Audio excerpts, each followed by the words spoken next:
It's another rumor roundup for the Arizona Coyotes. We're going to talk the latest news of what's coming for this team. Plus, it's also game day, so we're going to talk about what's going on as the Boston Bruins visit the Arizona Coyotes. All on today's episode of Lockdown Coyotes.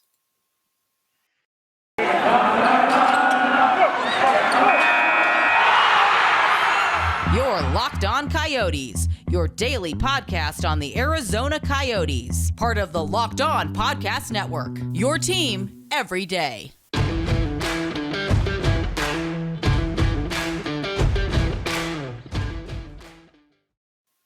Welcome to the show, everybody. I'm Robyn Leonio. That is Carl Pavlik. I was thinking today that this episode was just going to be a preview episode to talk about the Boston Bruins and Arizona Coyotes. But then yesterday, Carl, Craig Morgan of PHNX Sports went out and tweeted out a pretty big bombshell for Arizona Coyotes fans, and it seemed like the everybody else ate it up in a worse way. It was crazy. Yeah. I don't even just before I get to the tweet and put out the tweet, the exact tweet that he put out. How soon did you read about all this? I was actually unable to read about it right away. I was unfortunately attending a funeral yesterday, so that started at 9 in the morning. I checked my phone at maybe like 3 when we were just kind of like talking and having some drinks afterwards at the wake, um, the reception, and I'm like, oh yeah, this is a thing. And then I spent most of the night catching up. So it was interesting to see the response. It was exactly what I thought it would be too, which I think is kind of unfortunate. Exactly. Let's go to the tweet, and then all of the subsequent news that come after that, and talk about the reactions and how we think it's the reaction being overblown by everyone outside of Arizona. Let's go ahead and go to the tweet. So Craig Morgan at PHNX Coyotes and PHNX Sports, go ahead at Craig S. Morgan on Twitter, go ahead and tweets out breaking: the Arizona Coyotes are in advanced discussions with ASU to use the university's new multipurpose arena as their temporary home for the next 3 to 4 years. He tweets this out, and Carl, let me tell you this: that this is like when this first came out, it was a bit of a shock value, but at the same time, not surprised because this was also in the talks months ago of Yep. saying, oh, here's a potential place for them. ASU's place, the Vet, the Chase Field, Tucson Arena, 4 places. Here we go. 4 places of potential for the Arizona Coyotes to go. So I don't see why everyone's making a big deal about it. It's been talked about. Yeah. And of all the things, Craig Morgan's article does a really good breakdown of why they went with the ASU facility over going to the Veterans Memorial Coliseum. Veterans Memorial Coliseum would require pretty extensive repairs and renovations. They are going to need to build their own facilities because the Coyotes cannot share NCAA facilities, but that cost is going to be much less. The college arena is going to be smaller, which is a big part of why everyone's complaining. But the thing that really stood out to me is it is going to have 20 luxury seats, 2 group suites, a large club lounge, and event level premium club seats. And you wouldn't get anything like that from an older building like the Veterans Memorial Coliseum. And that is very important for the modern NHL, having those kind of premium luxuries. Plus, imagine and I get how the Veterans Coliseum would have been nicer. Plus, I think Veterans Coliseum would have been just 10,000 seats because Yes. it got much smaller. And not only that is they would have had to also install modern ice making facilities, Yeah. which would have been a crazy expensive, more than they'd be willing, more than that's necessary. Yeah. right? And this is all coming from Alex Morello directly. It's not like there's going to be like financing for this. This is coming out of his pocket. Um, and it just definitely it seems like there was no good options really for the Coyotes with Gila River Arena and the city of Glendale deciding that they're kicking them out. And this one just it was the best of the bad options. Let's put it that way. And I'm pretty excited for it. Um, you never want to say anything's going to happen until you know for sure, especially with the Coyotes. But it's an interesting prospect. I'm very curious, especially since the Coyotes for a while were talking about sharing a facility with the Sun Devils. Different spot, different situation, but this is a temporary thing. Exactly. Here's we're gonna go ahead and put a couple more statements out there, and then in the second segment of this show, we're actually gonna bring out and discuss the reaction from everybody and all the other concerns everybody has. So let's go ahead and start off the statement from the Arizona Coyotes, as also put into the article for Craig Morgan as well as from his tweets. As we have said many times, we are completely committed to building our future in Arizona. As part of that process, we are excited to be exploring some great temporary arena options here before we move in to a permanent home in the valley. Yep. Again, there is that big part. Temporary. It's yes, temporary. I'll get more to that in a little bit, but I think that's the biggest thing. Temporary. Yeah. It is temporary, and we have seen a lot of teams play in less than ideal situations without it being like temporary. Like the thing that I was talking about on Twitter was the New York Islanders move to the Barclays Center, which was theoretically going to be permanent, and they were dealing with obstructed seats. Um, I remember Everyone that. hated that. Yeah, I remember that. They moved to the Barclays Center, and everyone hated it so much that they decided to at least split between Barclays Center and then go back to Nassau for half the time Yeah, because it's like, oh, this is not working. And that's when they finally decided to build a new arena, and it's like, it was nah, oh but it took so long for them to say it. It wasn't like the Islanders said, "Look, we're gonna have problems for 2 years, and then we're gonna have a new thing." They were like, "Nope, this is just it now. This is reality.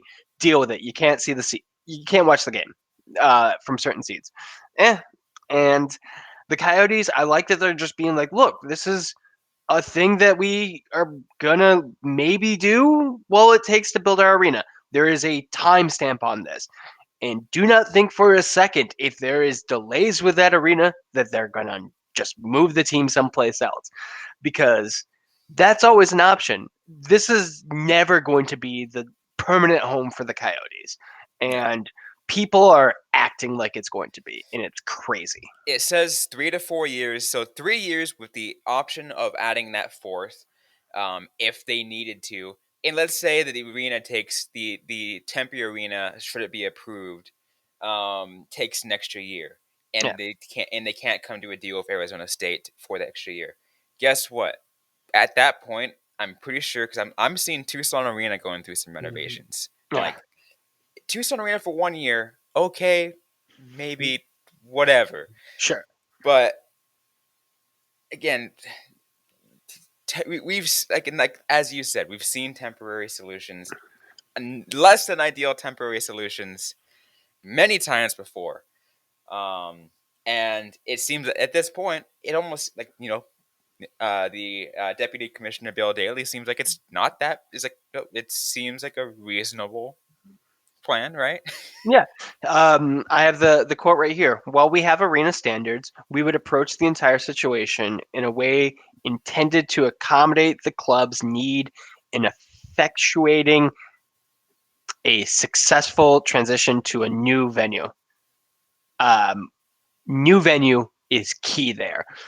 Basically, if they're like, I feel like if they don't break ground on it soon, like the NHL is gonna be like, nope. That is going Hmm. to be very That's important. that's the key thing right there too. They want to make sure that Tempe gets approved to say like, okay, we'll allow it.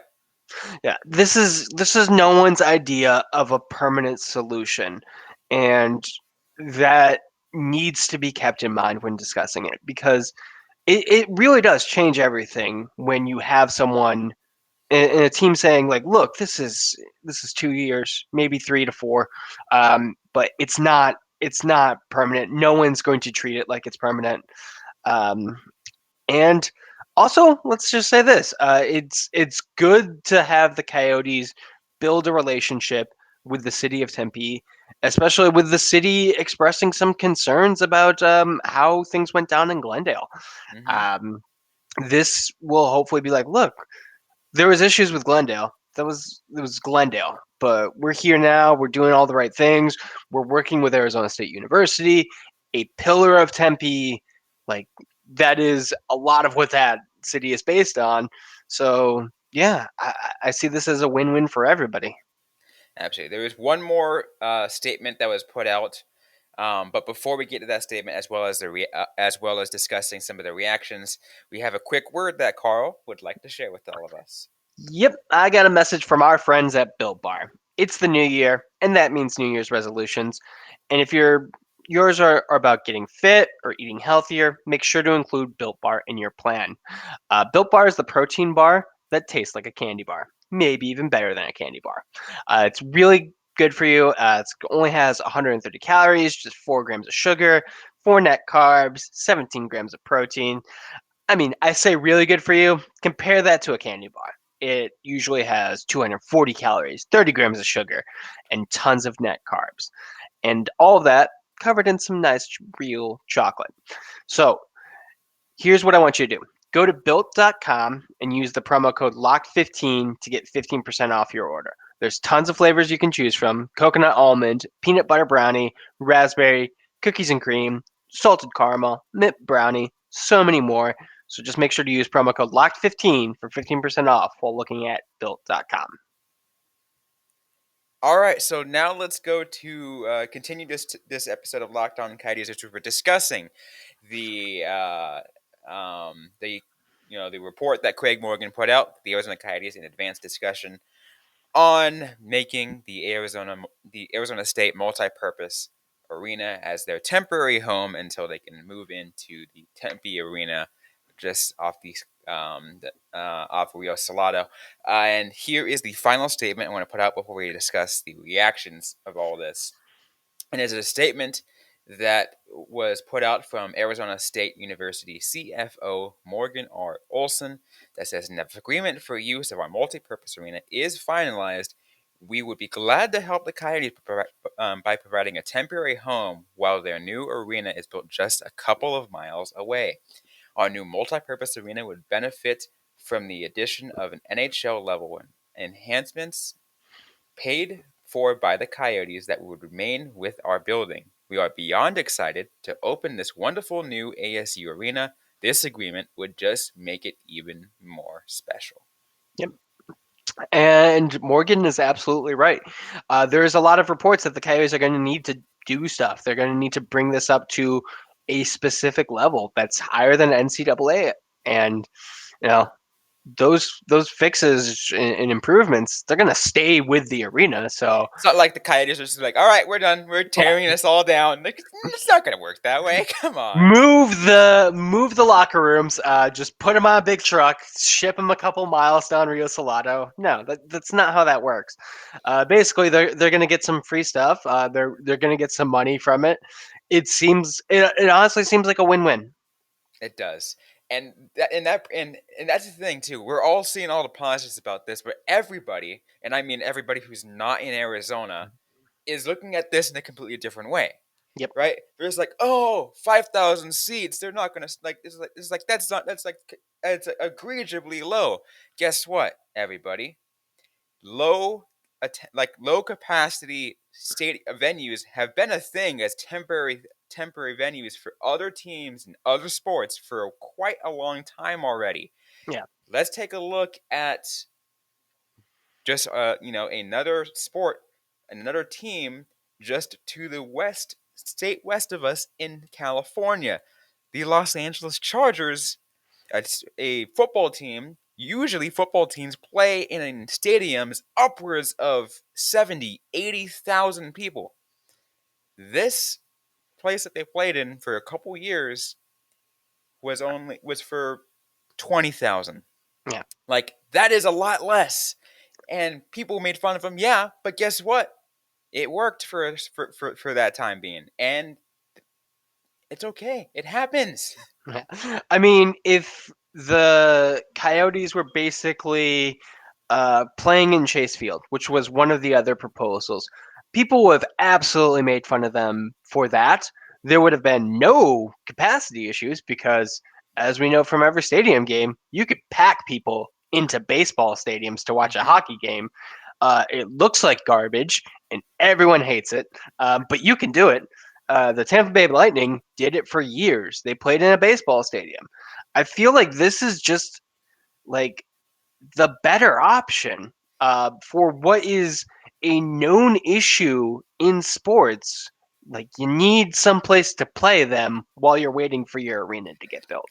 And I think the most hilarious part of everybody's reaction is they're treating it as if it's not temporary.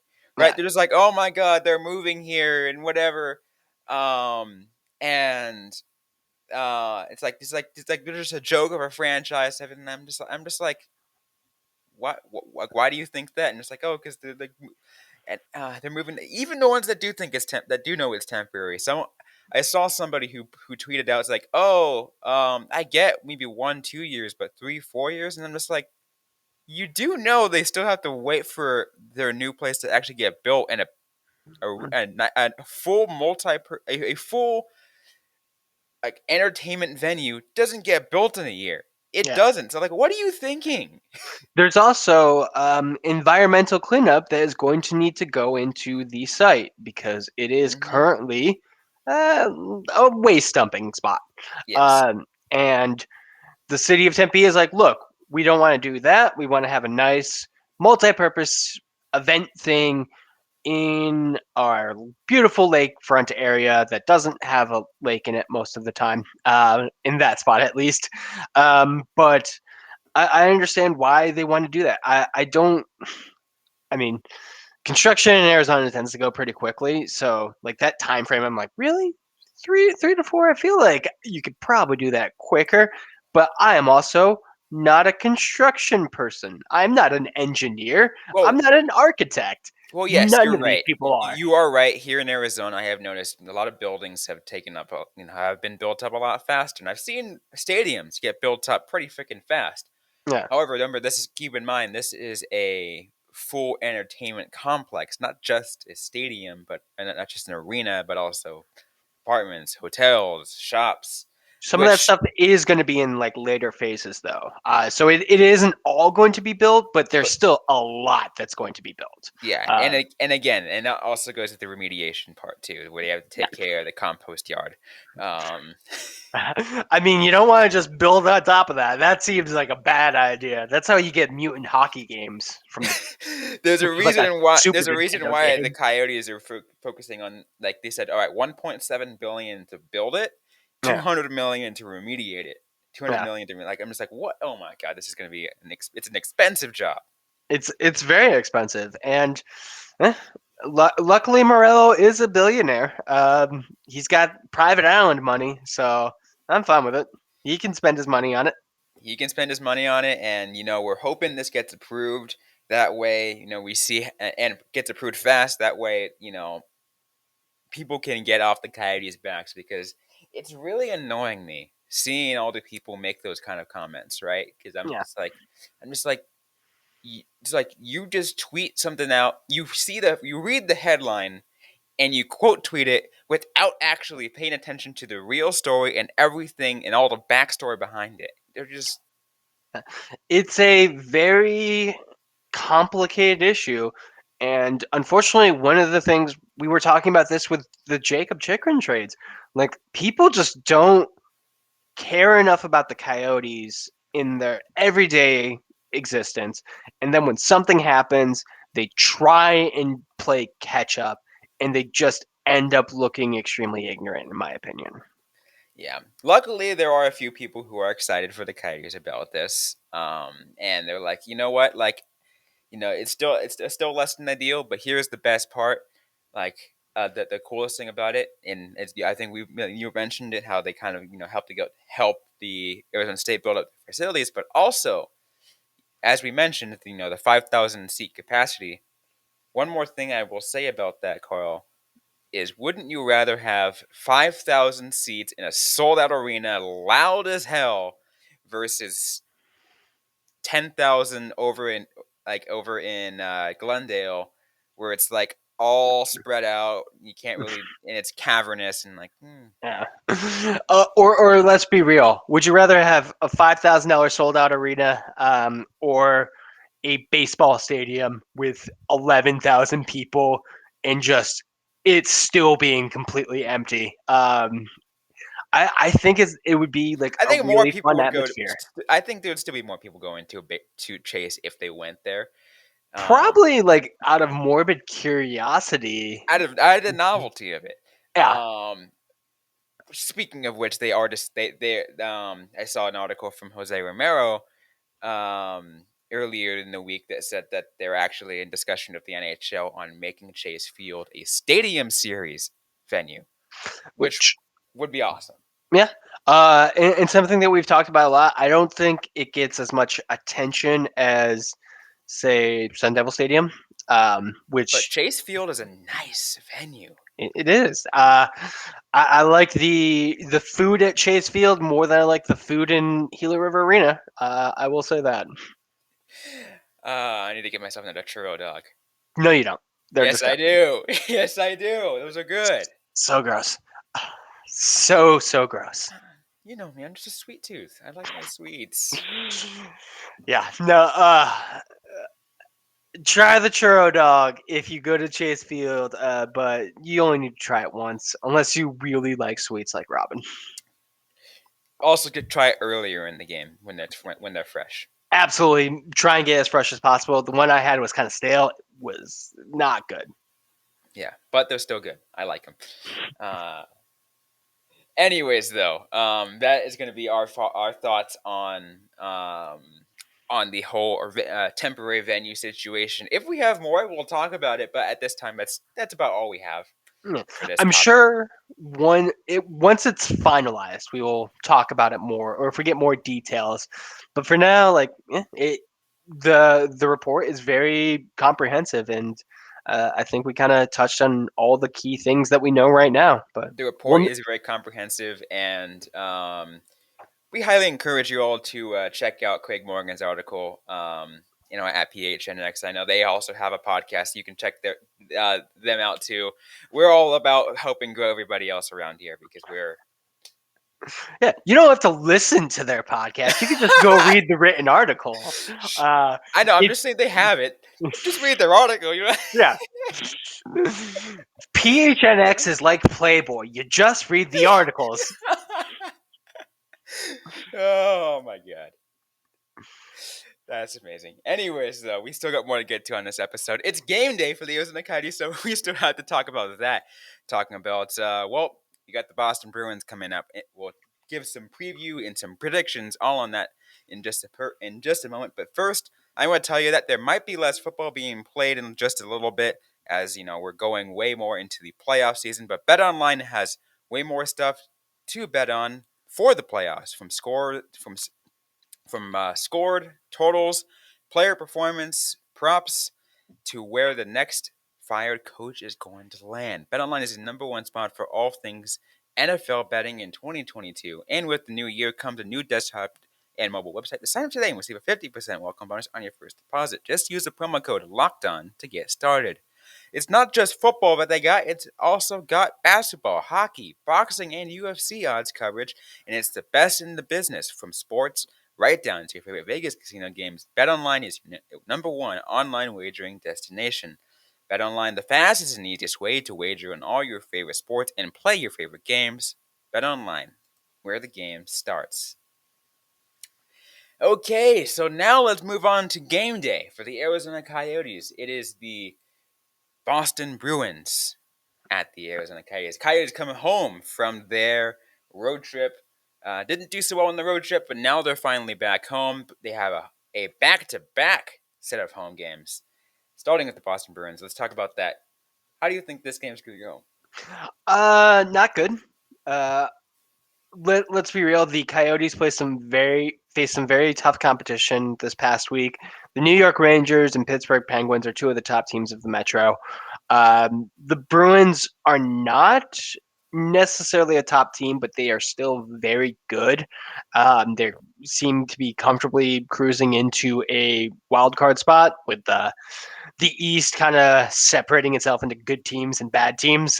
They're more in the middle towards the good side.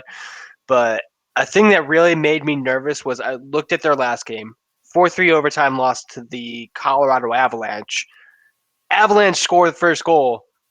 The Bruins get 3 goals in the second period. And you know the Coyotes don't do good in the second period. Look Yeah. at the last game against the Ducks. The Bruins get 2 goals in the second period. I just feel like this is going to be another collapse. Although one thing I will say that will might be make this game very interesting is I'm pretty sure some fans in attendance, very well know what one of the players in the Boston Bruins said about the Arizona Coyotes and their fans. Yeah, there's not a whole lot of love lost for Boston in general in Arizona. I feel like. Yeah, but I'm pretty sure anytime Brad Marchand's going to touch the puck tonight, Honestly, Brad Marchand, anytime he touches the puck, I'm pretty sure he gets booed everywhere. He's just got that reputation. yeah, but I think there might be a little more rowdiness. Yeah, A little more rowdiness. we'll definitely see. It'll definitely be something to watch. I don't have good thoughts about this. No, it's not I'm gonna be a good. It's still not gonna be a good game. No, it's yeah. gonna be because again, the talent level was different here, and we say that every time, right? We talk about the talent, Coyotes' talent level, and they just don't have the talent to match up with higher tier NHL clubs. Yeah. And this is a case where it's going to be one of those. And because of that, I can even go ahead and mention what the odds are. The Boston Bruins are 1.5 favorites at -110, and total points at 6. Money line plus 247 for the Arizona Coyotes, -279 for Boston. Um, Obviously, it's standard. It also seems like the Bruins are more favored with that money line. It shows that it's very well sure that they have a high chance of winning this game. Yeah. I'm actually a little bit surprised at the goals. I thought it would be like 5.5. I would actually. I'm thinking 3-1 Boston for this one. So 3-1. So you're going to go under on this one. yes. What about you? I'm also thinking under. I'll be thinking. Uh, actually, you know what? I will not bet on the total points because I'm going to have 4-2 at exactly 6. Hmm. Very nice. Uh Also Boston. I'm assuming. Also Boston. Yeah. I was like 4-2 Coyotes. That's quite the pick. No, But no. And I think it's one thing I will mention too is we have the projected goaltenders for this back-to-back weekend. Scott Wedgwood will be starting in tonight. Karel Vejmelka will be starting in tomorrow. So yeah. it is so Wedgie first, then Veggie. Uh, Wedgwood, he got no help from the team in his last game that he started against the New York Islanders. I don't anticipating him get much help tonight either, but hopefully some. Hopefully the Coyotes offense wakes up and they kind of do this one because that is going to be key. Like, can the Coyotes get some consistent offense and can they avoid a collapse? We're going to need to see some true leadership from some of the leadership core that are out there. Some of the people who wear the A on their chest, Yeah. because you know sometimes we don't see enough of that. Yeah. Uh, But as long as we get, you know, I want to see just more from, I just want to see. I just want to see they get that offense back. Because I've seen this guy is capable of making good offense. Capable is one word of putting it, though. Their offense is very hit and miss. It's very like you'll watch games like the New Jersey Devils where they just continue to score goals, but then the next night they just can't find the net. It really does depend a lot on how their opponent's playing and whether or not they're able to kind of like have room to maneuver. Uh, it's definitely frustrating to be a Coyotes fan right now because the team's not good enough to like dominate and impose their will on another team, like I think we will see the Bruins do to the Coyotes tonight. Yeah. I mean, Coyotes had some fun in some previous games not too long ago, but Yeah. And like always, I'm sure there'll be like plenty of good moments that we can look at. The Coyotes may lose, but maybe Clayton Keller has a good game. Maybe Jacob Chikrin does something really good. That'd be great. maybe Heck, we see more from Ghost Bear. or fan favorite Louis Erickson. Louis Erickson. Gotta love to hear it. There's one more thing I wanted to mention about all of that too, but I don't know why it just literally escaped my head as that went by. What was it? Must have not been important. Probably not that important. But it's okay. But anyways, it will be an interesting game in other ways. But Yeah. There, every cloud has a silver lining. exactly. Anyways, though, those are that's how we think this game is all gonna go. Um, and tomorrow is gonna be Coyotes and Sabres, so that will also be an interesting one. We'll Yeah. get to that. Better matchup for the Coyotes, at least. Definitely, maybe an easier game. Maybe that's why they put in Veggie, because it's like, all right, let's try to make sure we get a win on this one. Wouldn't surprise me. It's good that they're giving him some easy competition. Yeah, just help give him a little boost his stats, right? Yeah, definitely. That's the way to go. Anyways, though, that's going to be it for today's episode of Locked On Coyotes. If you like what you heard, don't forget to leave a review, like, comment, subscribe if you're yet to already. We're available everywhere you get your podcasts, including on YouTube. Don't forget to interact with us on social media. We're on Facebook, facebook.com/LockedOnCoyotes, on Instagram at LockedOnCoyotes, on Twitter at LO_Coyotes. I am personally at Robyn_Leano, Robyn with a Y_Leano. Carl Pavlik is Carl Pavlik FFH. Ask us a question you might have, interact with us, whatever you might want to do. We can answer right back or on a future episode of the Locked On Coyotes podcast. Thanks again, everyone, for listening to today's episode. Hope you guys are staying safe out there. Hope you guys are staying healthy. And don't forget to howl on.